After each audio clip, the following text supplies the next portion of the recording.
Merhaba. Merhabalar. Ata ile yine resim çizmek için hazırız bu hafta, değil mi Ata? Ben her zaman hazırım. Bana hazır mısın demeye gerek yoktur. Oo, harika. Tamam o zaman. Şimdi biz bu haftanın başında Ata ile beraber küçük bir macera yaşadık. O maceradan esinlenerek üçümüz tabii Ata ile beraber derken. Babam, ben, annem. Evet, üçümüz bir macera yaşadık. O maceradan esinlenerek bu haftanın konusunu belirledik. Nasıl bir maceraydı Ata? Dolu macera. Dolu macerası. Nasıl dolu? Neresi dolmuş maceranın? Yağmur. Yağmur. Evet. Ata ile beraber neye karar verdik? Birazcık ormana yürüyüşe gidelim dedik. Hava da böyle hafif bulutlu gibiydi ama yağacak gibi miydi Ata? Evet. Azıcık. Çok değil sanki. Benim de yavrum vardı ama altım yoktu. Ata yağmurluğunu giydi. Biz de hava yağmayacak diye düşünerek herhangi bir yağmurluk, şemsiye almadık yanımıza ve ormana gittik. Güzel güzel yürüyüşümüzü yaptık ve dönüşe geçtik. Dönüşte ne oldu Ata? Hava birden Yağmurdan ilk başta biraz kadırık. küçük küçük böyle pıtı pıtı pıtı, ay ne güzel yağıyor, ay azıcık ıslanacağız falan dedik. Sonra ne oldu? Eve dönerken o yavaş yavaş olan damlalar birden güm güm güm pata pata pata pata pata pata. Hatta bu yağmur bile değil. Yağmur yere değince buz olarak düşüyor dolu. Dolu oldu değil mi? Dolu yağmaya başladı. Peki saklanacak bir yer bulduk mu Ata? Bulduk ama Nereye saklandık? ağaçtan altına ama işe yaramadı. İşe yaramadı. Peki yağmurlu ve şimşekli havalarda acaba ağaçların altına saklanmalı mıyız Ata? Hayır. Hatta şimşek çıkarsa ağaçlar devrilebilir. Evet. Çünkü şimşek ağaç şimşeği çeker ve o yüzden de ağaçların altına saklanmak biraz tehlikeli. Biz niye saklandık o zaman Ata? Şimşek takmadı ki hiç. Şimşek çakmadı. Bir ara çaktı sanki. Öyle hatırlıyorum ben. Gök gürledi. Şimşek çakmadı da gök gürledi. Sonra Her yer yağmur yağmaya başladı. Her yer suyu. Her yer su basacak yer yok. En sonunda Islandık. Her yerimiz ıslandı. Pantolonlarımız, ayakkabılarımızın içi foştuk su oldu. neyse benim üstüm olmadı ama Neyse ki atanın üzerinde ne vardı? yağmurluk ama altım sırılsıklandı. Pantolonumuz ve ayakkabılarımız sırılsıklam oldu. Ata neden çizmeleri giymedin? Yağmur çizmelerini? Acıtıyor onlar. Acıtıyorlar artık, anladım. Küçük geliyorlar herhalde. Evet, olabilir. O zaman biz de bu maceramızdan esinlenerek bu hafta yağmurda gezintiye çıkmış ya da yağmurda biraz oynamaya çıkmış bir iki tane kişi yapacağız. Belki kendimizi yapabiliriz. Annemizle babamızla belki yağmur yağdı dışarı çıkabiliriz. Ama dışarı çıkarken mutlaka üzerimize yağmurluklarımızı giymeliyiz, şemsiyemizi almalıyız ve ayağımıza ne giymeliyiz? Çizme. Yağmur çizmelerimizi giymeliyiz ve yağmura o şekilde çıkmalıyız. Eğer daha önce hiç yağmurda ıslanmadıysanız ilkbaharda yağan yağmurlar tam bunun için. Bence ilk yağmurda Bu ilkbahar değildi bence. Yaz yağmuruydu. Bastırdı. ama mevsim ilkbahar. Nasıl yaz yağmur olacak? Yaz değil ki. Bir ay sonra yaz olacak. Bir ay sonra yaz olduğunda yağmur yağdığında o yaz yağmur olacak. Şimdi ilkbahardayız. İlkbahar yağmuru sayılır. Çok korkuyorum. Bir daha böyle bir yağmura yakalanmayız herhalde. Bence çok keyifliydi. Islansınlar mı yağmur yağdığında? Yağmurluklarını giyip dışarıya çıkıp iki zıplasınlar mı? Ben değil sadece yağmurluklarını giysinler. Tamam şimdi Ata o zaman. Evet. Ne yaptık biz? Küçük bir video çektik bu maceramızla ilgili. Evet. Şimdi siz o videoyu izleyin. Sonra çalışmayı yapmaya başlayalım. Olur mu? Olur. Olur. Hadi görüşürüz sonra. Arkayım mı?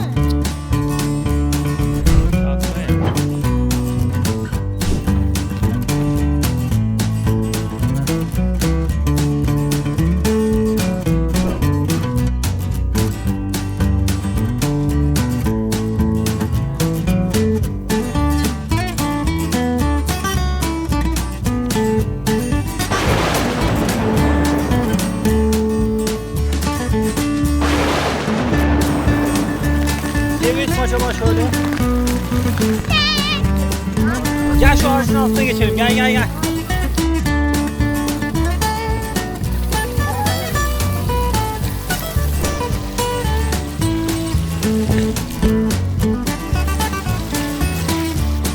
Devam et adam.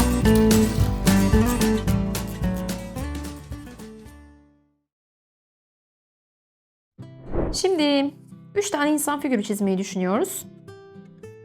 Bir tanesini oturarak yapacağız. 2 tanesi de ayakta olacak. Hem bakışları çalışacağız bugün. Yukarıya doğru bakması gerekiyorsa gözleri nasıl olmalı, aşağı doğru bakması gerekiyorsa nasıl görünmeli. Hepsini adım adım yapacağız. İnsan figürü biraz çizmek zor. O yüzden de adım adım gidersek eğer böyle çok basitleştirdik. Basit bir şekilde çizeceğiz. Başlıyorum. Şimdi önce ayakta duran birini çizeceğim. Kolunu ve bir ayağını kaldırmış olacak, bacağını kaldırmış olacak. Adım adım gidelim. Tabii ki kafayla başlayacağız. Kafamız nasıl şekli? Oval. Ovalimi biraz büyük çizeceğim. Büyük çizmemin sebebi de pastelle boyarken figürüm ne kadar büyükse o kadar rahat boyayacağım. Figürler küçüldükçe pastelle boyamak zorlaşıyor. O yüzden de büyük bir kafayla başlıyorum. Büyük bir ovali yerleştiriyorum şimdi. Evet. Ovalimi yaptım. Boynunu iniyorum şimdi 2 düz kısa çizgiyle. Evet, boynumu kapadım. Gövdesini yapmak için dikdörtgeni kullanacağım. Dikdörtgeni oturtacağım ve oradan kollarını çıkacağım. Başlıyorum. Omuzlarım gibi düşünüyorum. Aşağı doğru dikdört. Kafamı çok fazla geçmiyor dikdörtgenin kolları. Aşağı doğru geldim ve altını kapadım. Şimdi kollarına gelelim. Kolları eğer yana doğru duruyorsa düz yana doğru 2 çizgi yapacağım. Eğer yukarıya doğru duruyorsa yukarıya doğru. Kolum aşağı doğruysa da aşağı doğru bakacak. Şemsiye tutacağı için bir koluyla ben yana doğru yaptım. Kolumu. Evet, işte böyle. Ucunu kapatıyorum. Öbür kolum da aşağı doğru bakacak. Onu da aşağı doğru düz çizgiler iniyorum. Onu da kapatıyorum. Bacaklarına gelelim. Ortaya bir tane nokta koyuyorum dikdörtgenin ortasına. Bacak aram gibi belirliyorum orayı. Ve aşağı doğru bacaklarımı yine düz çizgilerle iniyorum.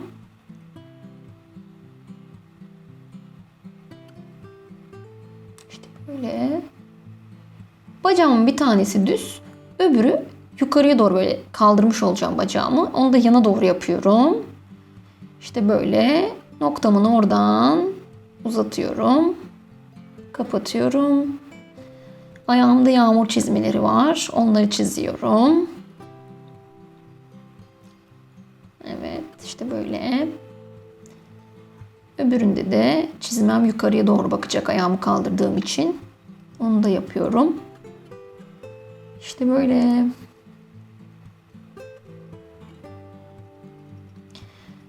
Şimdi artık buradaki çizgilere ihtiyacım yok. Onları siliyorum. Hafif böyle yumuşatabilirsiniz koltuk altlarını. Çok sivri olmaması için. Bakışlara gelelim. Eğer yukarıya doğru bakıyorsam göz bebeklerim yukarıya doğru olacak.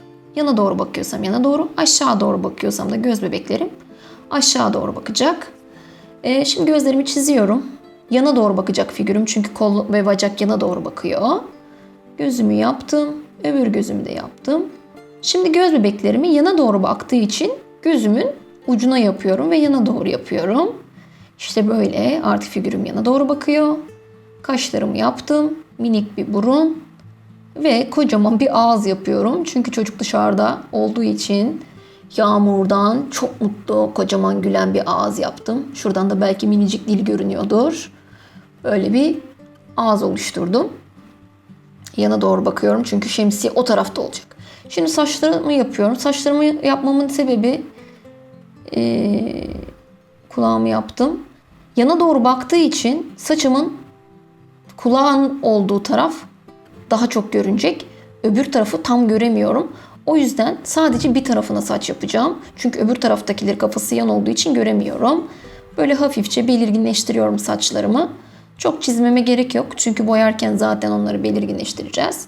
Sadece saç olduğunu görsem benim için yeterli. Böyle öbür tarafına bakın, hiç saç yapmadım.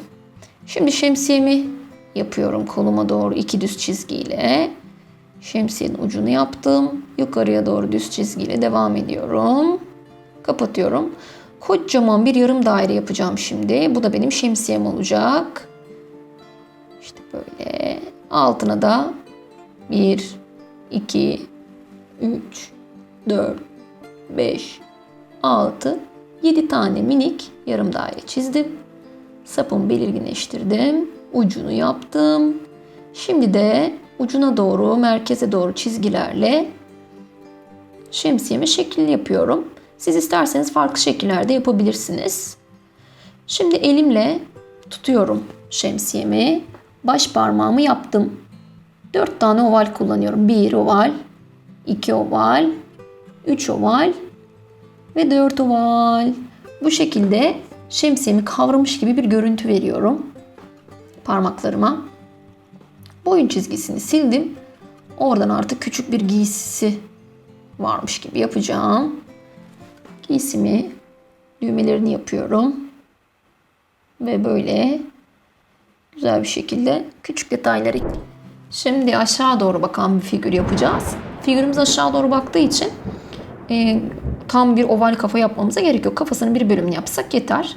O yüzden yarım oval yapacağız, böyle yarım daire. Çok dar olmayan bir yarım daire çiziyorum. Gözlerini aşağı doğru yapacağım. Ve ağzını böyle çenesine yakın yapacağım. Çünkü aşağı doğru baktığı için çenesi çok görünmüyor artık. Ağzı aşağıda olacak. Gözüyle başlıyorum. Böyle hafif tombalak, böyle biraz daha yuvarlığa yakın gözler yapacağım. Böyle. Göz bebeklerimi de aşağı doğru baktığı için de böyle biraz aşağı yapıyorum. Yukarıda birazcık mesafe bırakıyorum. Kaşlarımı yaptım. Burnumu yerleştiriyorum. Dediğim gibi ağzında çenesine yakın yapacağım. Bu da böyle gülümseyecek. Bakın çenesine neredeyse hiç yer bırakmadım. Çünkü aşağı doğru bakıyor. İzlenimi vermek istiyorum. Ve aşağı doğru baktığı için de çok fazla çenesi görünmüyor. Şimdi saçlarını bir kısmını ekleyelim. Bu yağmurluk giyiyor olacak. Yağmurluk giyeceği için de saçlarının çok büyük bir bölümü görünmeyecek. Diğerinde öyle bir şey yapmamıştık. Böyle bir iki tane saç ekleyelim. Çok fazla saça gerek yok dediğim gibi. Çünkü birçoğu onlar yağmurluğun şapkasının altında kalacak. Şimdi boyun çizmiyorum artık. Çünkü aşağı doğru baktığı için boynunu görmüyorum. Doğruca vücuduna giriyorum. Onu da böyle üçgenmiş gibi düşünüp aşağı doğru açılan bir çizgiyle üçgen bir figüre benzetiyorum vücudunu. İşte böyle. Buradan kollarını gireceğim. Kolunun bir tanesi aşağı doğru normal duracak ve o eline şemsiye yapacağım. Öbür kolunu da kapattım. Öbür kol da cebinin içinde olacak. Yani hafif kırık bir kol yapacağım. İşte böyle. Cebini de ekleyeceğim ucuna.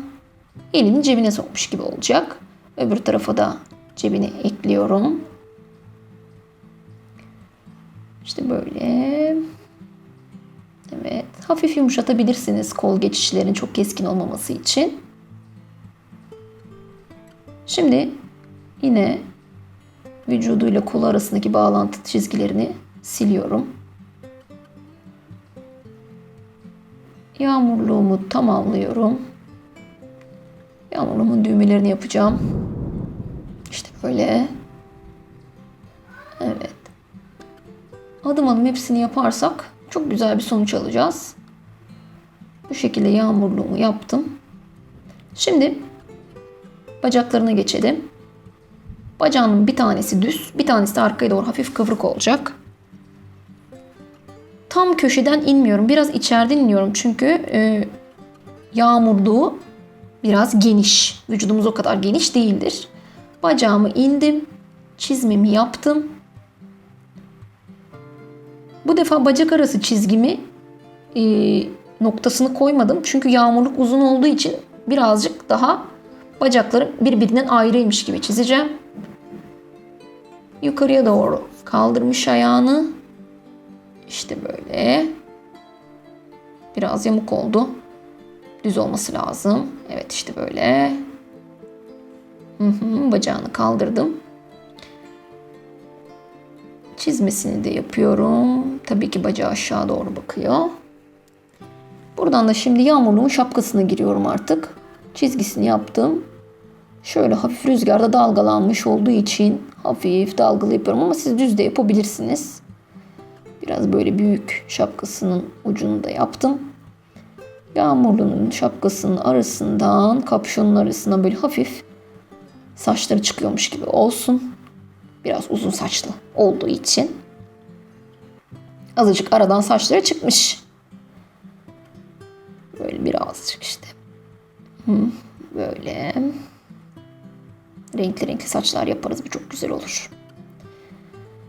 Şimdi elime aşağı doğru şemsiyesini açmamış. Çünkü yağmurluğu var ve ıslanmak istiyor. Kapalı bir şemsiye yapıyoruz. Böyle hafif tırtık yaptım. Ve vücudunun arkasından geçen bir şemsiye yaptım. İşte böyle şemsiyenin ucunu da ekleyeceğim.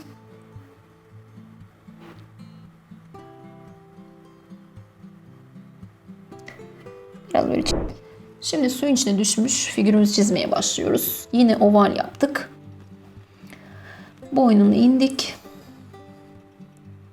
Her zamanki adımları tekrarlıyoruz. Boynumuzu kapatıyoruz. Buraya şimdi yine bir dikdörtgen yapacağız. Ama dikdörtgenim tam dik olmayacak. Böyle yamuk gibi biraz aşağı doğru hafif açılacak. Çünkü yere düşmüş oturuyor ve vücudu düz değil. O yüzden de böyle aşağı doğru açılan bir dikdörtgen olacak. Dörtgen daha doğrusu. Kolunun bir tanesini aşağı doğru yapıyorum. Öbürünü de hafif böyle kaldırmış olsun. Yana doğru. Bu tarafa doğru olsun. Yine çizgimin tam ortasına bacak arası için bir nokta koyuyorum. Oradan ayaklarını arasını belli edeceğim. Yere düştüğü için bacakları açık yapıyorum. Böyle yana doğru. Koyduğum noktadan aşağı doğru ince bacaklar yapıyorum. Buradan da aşağı doğru iniyorum. Ve kapatıyorum. Yere düşmüş, suyun içine oturmuş izlenimi veriyorum. Çizmelerimi çıkıyorum yine. Buradan da öbür çizmemi yaptım. Suyun içine düşmüş. Oturuyor. Parmaklarını yapıyorum. El parmaklarını. Elinde herhangi bir şey tutmayacağı için ikisini de normal açık el gibi yapıyorum.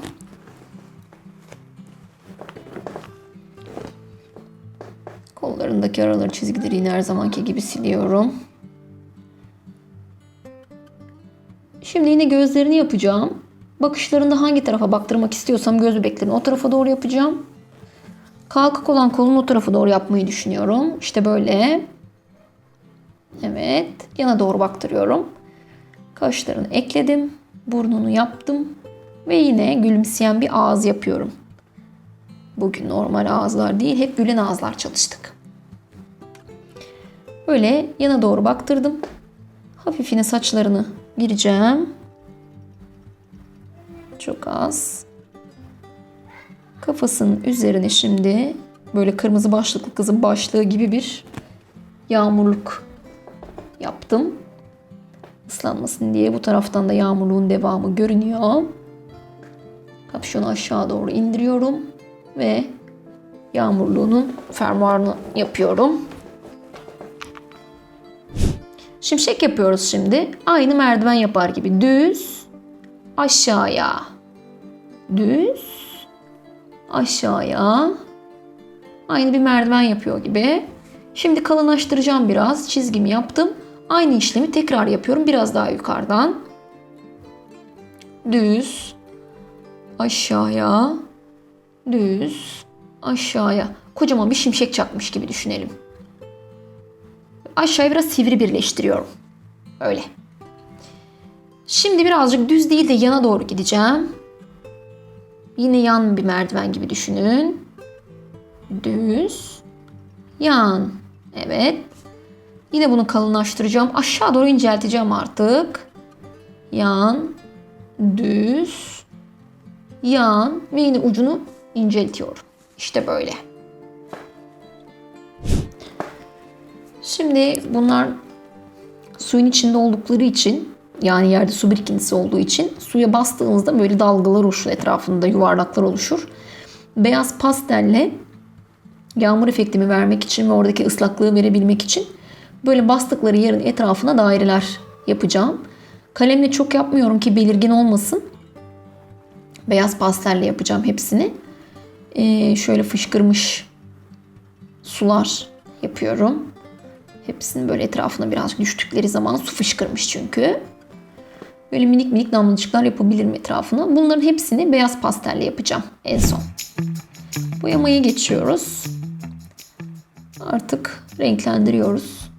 Dikkatli bir şekilde kirletmeden en açık renklerden en koyu renklere doğru gidiyoruz. Ten rengiyle başlıyoruz. Çünkü ten rengi en çok kirlenen renk. Acele etmeyelim, boyarken iyice dolduralım. Boyunlarını, ellerini, her yerlerini güzelce boyayalım. Gözlerin içindeki beyazlıklara ve ağzın içindeki beyazlığa boyamamaya dikkat edelim. Onun dışında böyle kaşlarının burnun üstünden falan geçebiliriz. Çok kirletmiyorsa.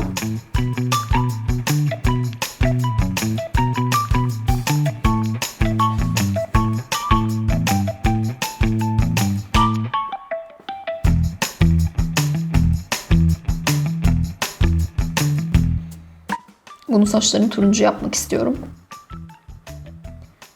Çok güzel olacağını düşünüyorum turuncu saçlar. Turuncu. Siz isterseniz tabii farklı renkler kullanabilirsiniz.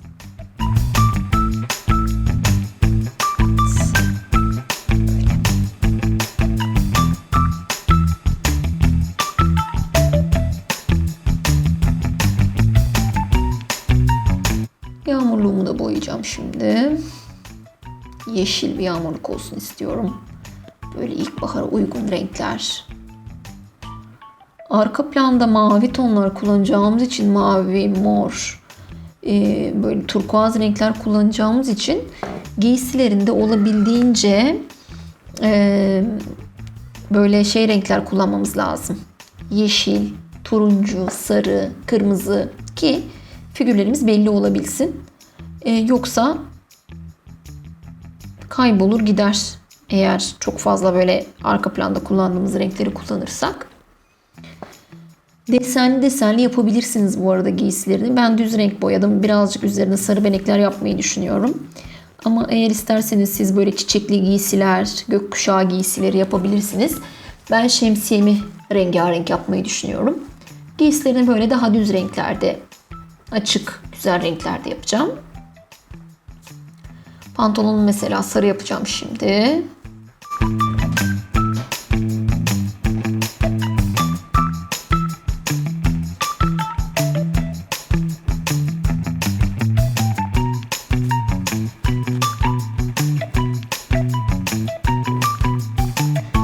Böyle sarı benekler yapıyorum. Biraz böyle renk gelsin. Pantolonumda şimdi sarı gireceğim.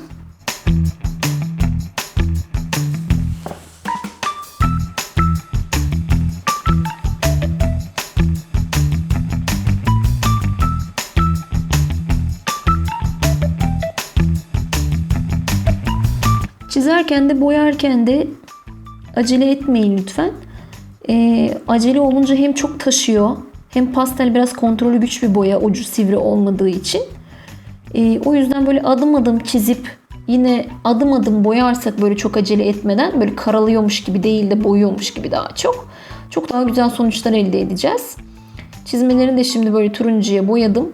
Yine dediğim gibi siz bunları rengarenk yapabilirsiniz. Çizmesinin bir tanesini turuncu, bir tanesini kırmızı yapabilirsiniz örneğin. Veya böyle gökkuşağı renklerindedir belki çizmeleri. Sadece birazcık dikkat.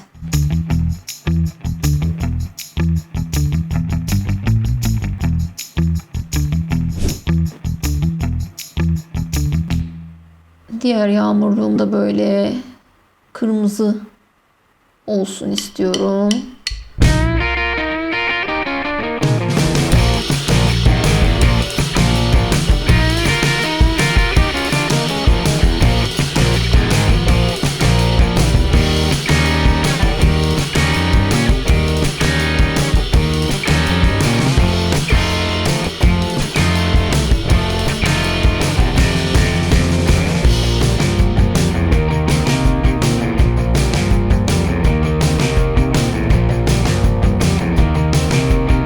biz video bazen çok uzun sürmesin diye hızlandırıyoruz. Özellikle boyama kısımlarını. Hızlı yapmıyoruz yani. Hızlandırdığımız için öyle görünüyor. O yüzden siz buna aldanıp acele etmeyin lütfen boyarken. Aslında yavaş yavaş boyuyoruz ama videoyu hızlandırıyoruz. O yüzden hızlı görünüyor. Yoksa o kadar hızlı boyama gibi böyle bir şeyimiz yok. Öyle bir yeteneğimiz yok yani.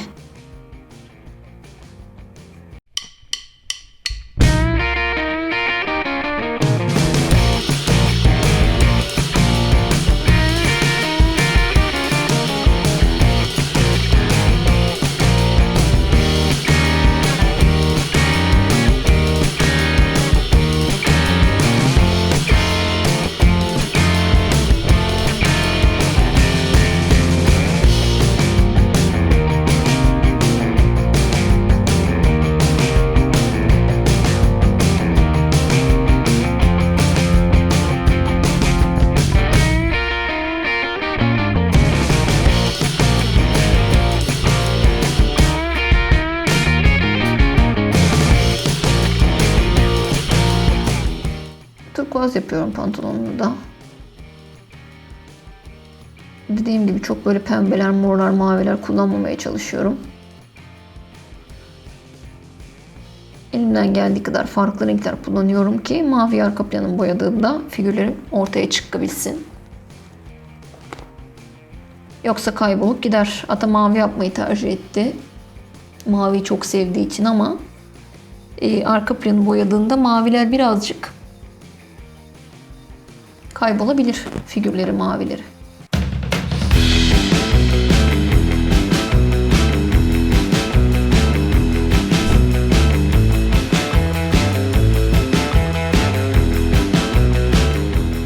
Açık mavi kullanmamda şu an için küçük bir bölümünde bir mahsur yok. Çünkü arkalar dediğim gibi koyu mavilikler olacak.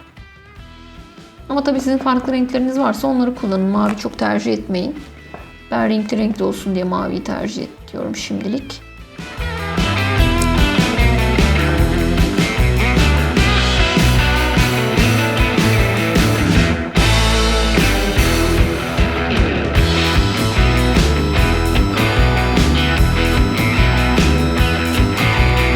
Bunu da böyle çizgili şeritler halinde rengarenk bir giysi yapacağım. Yağmurluk giymemiş ama rengarenk giyinmiş olsun buradaki figürümde.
Renk uyumu olsun diye kollarını turuncu yapıyorum.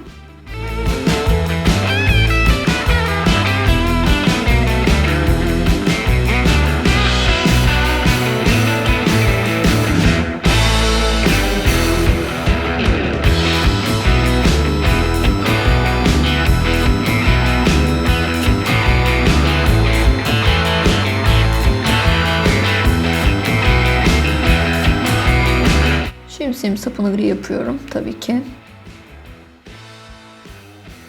Siz renkli bir şemsiye yapacaksanız bence farklı bir renk kullanabilirsiniz sapı için. Gri olmak zorunda değil.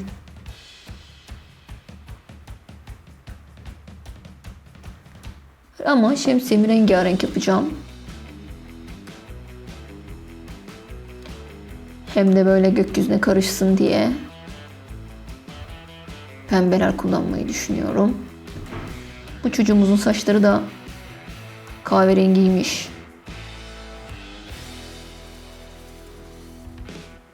Sarı olabilir. Saçları pembe olabilir. Ama böyle kahverengi de çok güzel oldu bence. Ağızların içine böyle hafif kırmızı dokunduruyorum. Biraz zor oluyor tabi. Pastelin ucu kalın olduğu için. Şimdi böyle pembenin tonlarını kullanacağım şemsiyemi boyamak için. Gökyüzüyle böyle uyumlu olsun istiyorum.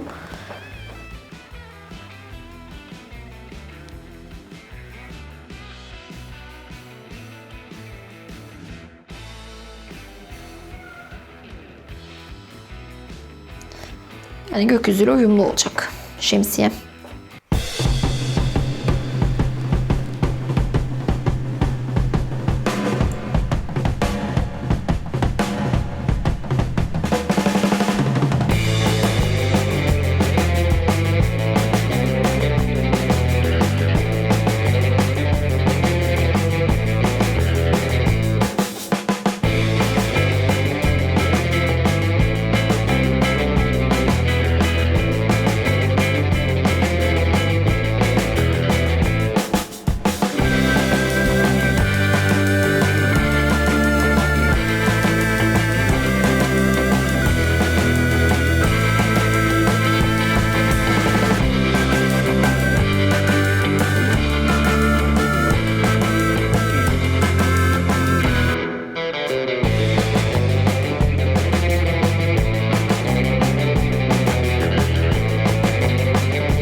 Sayfanızın üzerinde çok fazla pastel kalıntısı varsa bu şekilde silkeleyin.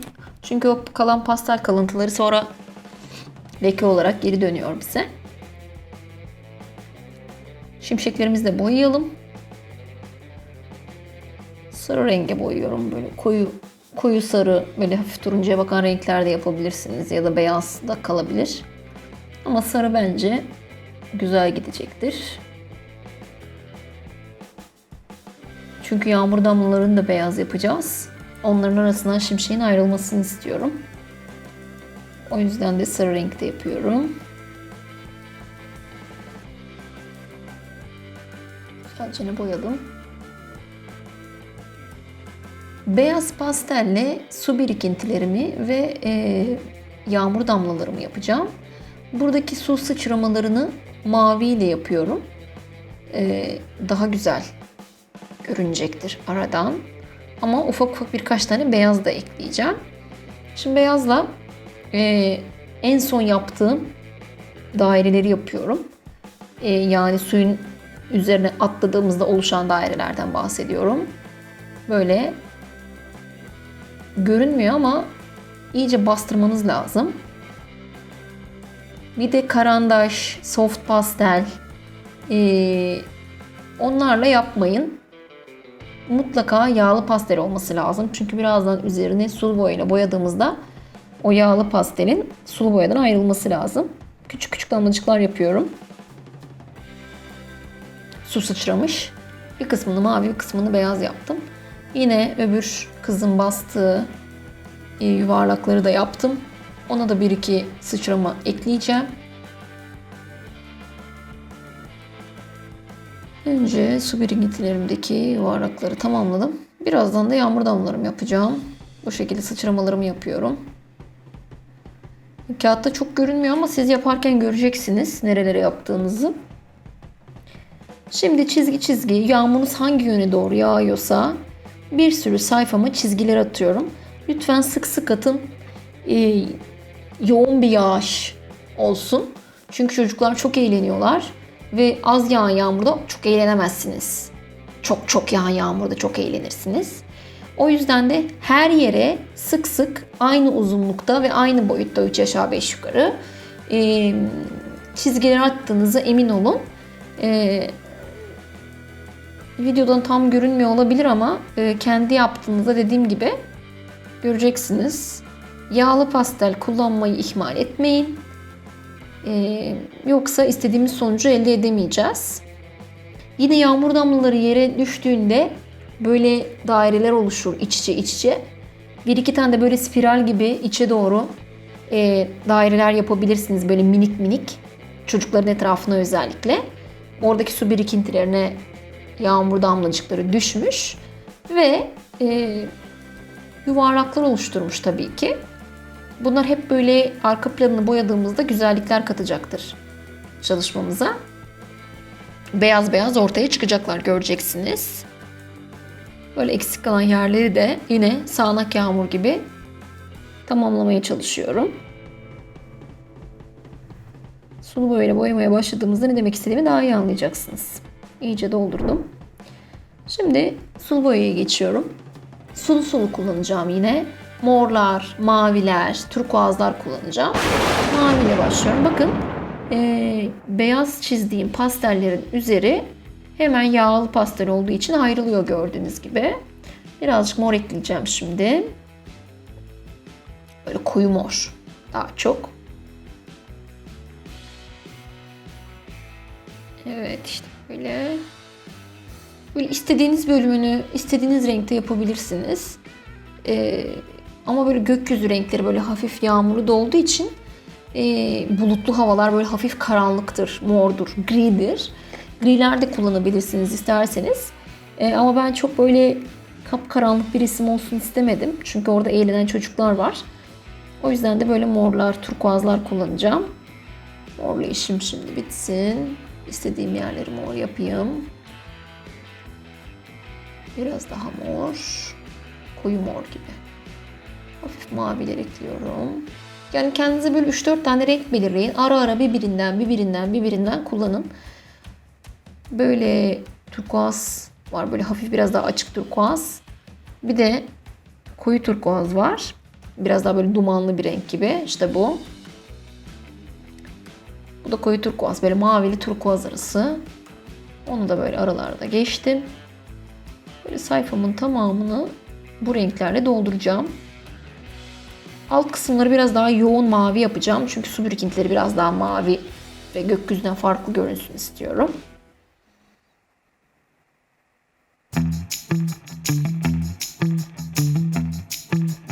Gördüğünüz gibi bakın yağmur damlaları aradan nasıl güzel ayrılıyorlar.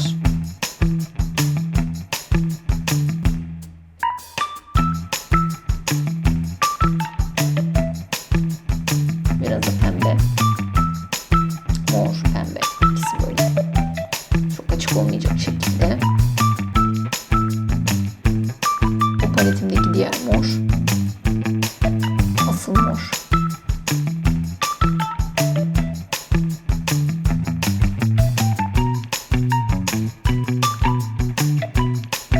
Mavi.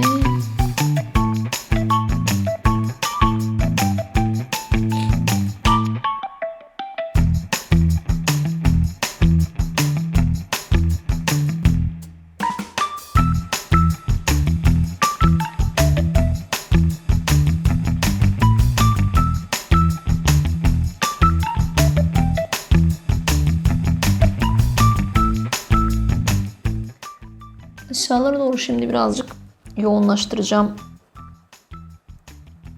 mavimi. Buraya böyle hafif böyle gri girdim ama çok da hoşuma gitmedi. O yüzden turkuazlı ve mavi tonlarla devam etmeyi daha güzel olacağını düşünüyorum.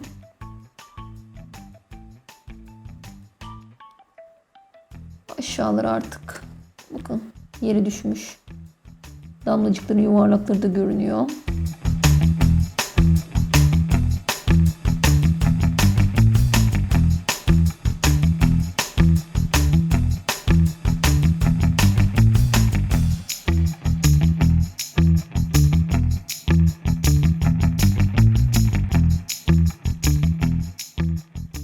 Evet, aşağılara böyle mavileri yoğun gireceğim. Çok güzel görünmüyor mu böyle yuvarlak yuvarlak? Ay, çok sevdim. Bakın su damlacıkları ne güzel düşmüş, görüyor musunuz? Böyle yoğun yoğun yaparsanız çok güzel görünecek.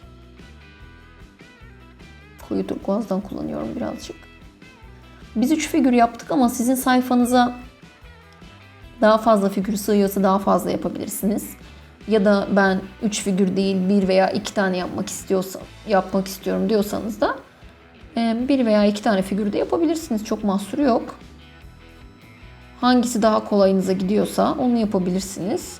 Ama dediğim gibi adım adım, eğer bir de şekilleri kullanarak yaparsanız bu figürleri çok rahat çıkarabilirsiniz.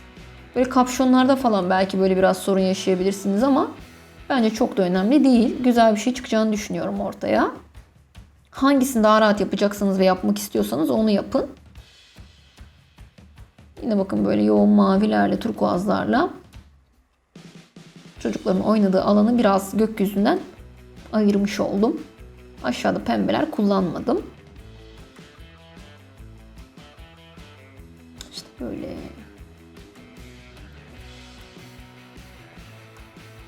Beyaz kalan yerlerimi de iyice kapatıyorum. Bir de renkler böyle birbirine karışsın. Böyle sulu sulu kullanın ki işte biraz morla mavi birbirine girsin, turkuazla mavi. Ne kadar sulu kullanırsanız renkler o kadar geçer birbirine. Bu da bizim hoşumuza giden bir şey. Çalışmanız kuruduktan sonra gözlerini böyle siyah, gözlerini ve kaşlarını siyah keçeli kalemle şey yapabilirsiniz. Daha böyle belirginleştirebilirsiniz. Eğer çocuklar renkli gözlüyse de böyle göz bebeklerini yeşil, kahverengi yapabilirsiniz. Daha güzel görünecek. Kurşun kalemle kalması göze çok hoş gelmiyor. O yüzden de gözlerini mutlaka belirginleştirin. Şöyle. Bunu özellikle bu videoyu hızlandırmadık. Yani ne kadar yavaş çizdiğimizi görün ve siz de bizimle beraber adım adım devam edin diye. Çalışmalarımız bitti. Böyle görünüyorlar. Haftaya başka bir çalışmada görüşmek üzere. Kendinize iyi bakın.